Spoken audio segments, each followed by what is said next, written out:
Você já sentiu que tudo está dando errado, mesmo você fazendo tudo certo?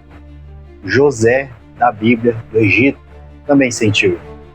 E a história dele pode nos ensinar que com Deus, às vezes, o seu fundo do poço pode ser o começo de uma subida.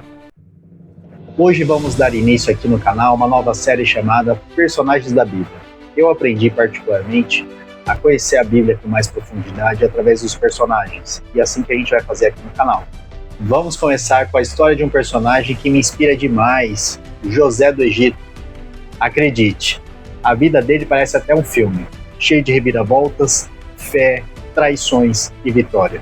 Se você está passando por injustiças, lutas ou esperando um sonho se realizar, esse vídeo é para você. Assista até o final e vamos lá. E começamos com a seguinte pergunta: quem foi José? José foi o filho preferido de Jacó. Depois vamos fazer um vídeo sobre Jacó também, mas Jacó, em resumo, foi um patriarca chamado por Deus de Israel. José foi o 11º filho de Jacó, porém foi o primeiro filho da mulher que ele amou, que se chamava Raquel. José era um jovem de 17 anos e já ouvia Deus através dos seus sonhos. Em um desses sonhos, ele viu feixes de trigo no campo. O seu feixe ficou em pé. Já os dos seus irmãos se curvaram para ele. E isso despertava ódio nos seus irmãos. Eles sentiam invejas porque, além de ser o preferido do pai, ele ainda tinha esses sonhos e parecia ser o líder entre eles. E por José ser o filho favorito de Jacó, ainda lhe deu uma túnica colorida para ele de presente. Isso, com certeza, deixou seus irmãos com mais inveja. Segunda parte, a traição dos seus irmãos. Um dia, seus irmãos demoraram para ir para casa, e o pai Jacó pediu para ele levar comida para seus irmãos que estavam no campo. Eles aproveitaram a oportunidade e jogaram o seu irmão José dentro de uma cisterna vazia. Depois o venderam como escravo para mercadores que estavam indo para o Egito. E um deles tiveram a brilhante ideia de pegar aquela túnica colorida que ele recebeu do Jacó, sujar de sangue, rasgar e falar para o pai que ele foi morto por um animal. Parece o fim, né? Mas foi só o começo do plano de Deus.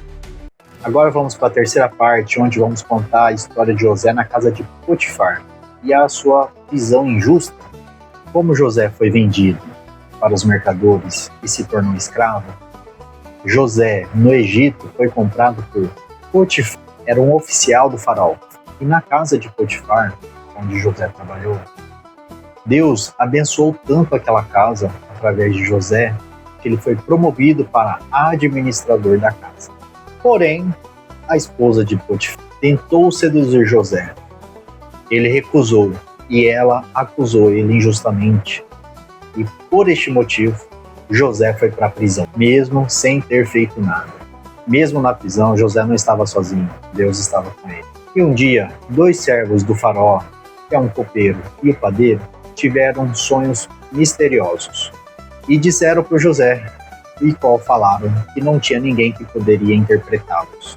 E José falou: porventura não são de Deus as interpretações? Conte-me. E assim começou o sonho do copeiro. O copeiro sonhou com uma videira com 3 ramos. As uvas amadureciam e ele espremia no cálice do faraó.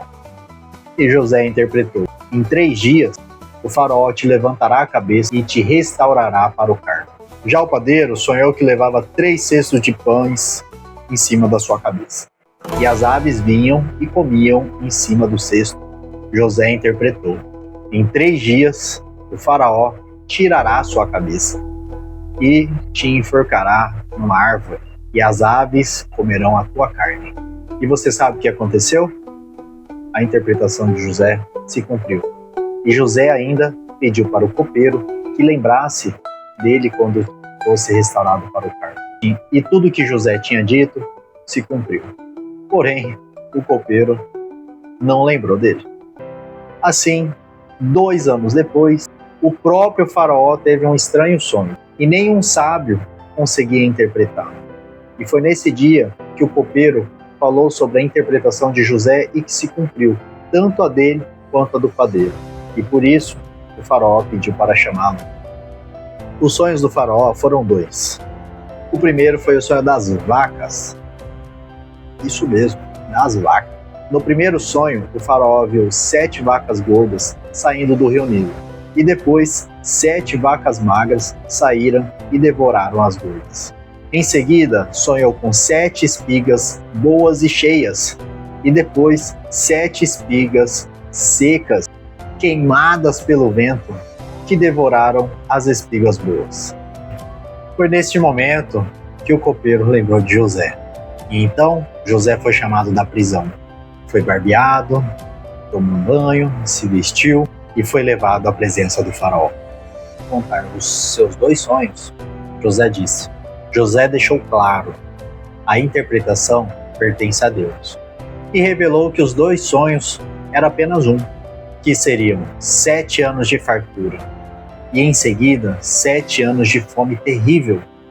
Deus estava avisando ao Egito o que viria. Uma parte importante, que além de José ter interpretado o sonho do faraó, deu uma solução prática e estratégica com a sabedoria dada por Deus. Ele deu uma direção para o faraó. Sugeriu para o faraó colocar um homem sábio como administrador do Egito, alguém que organizasse os anos de fartura e guardasse o alimento para os anos de escassez.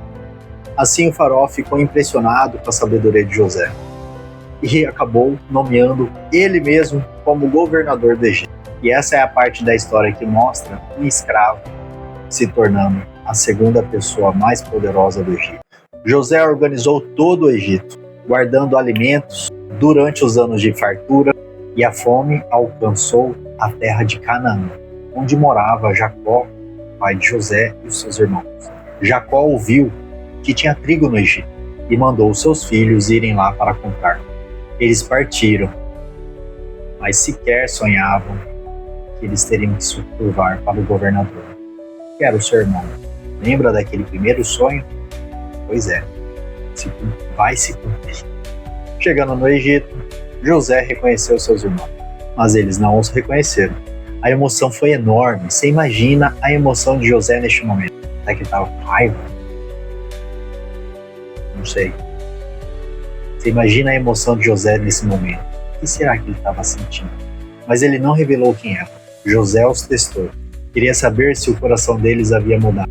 Então José acusou de espiões. Você imagina como que essa galera ficou. Prendeu Simeão, um dos irmãos de José, e mandou que os outros voltassem para buscar Benjamim, que até então ele não sabia da existência dele. Benjamim também era filho de Raquel, da sua mãe, mas morreu no parto, ou seja, é o filho caçula de Jacó.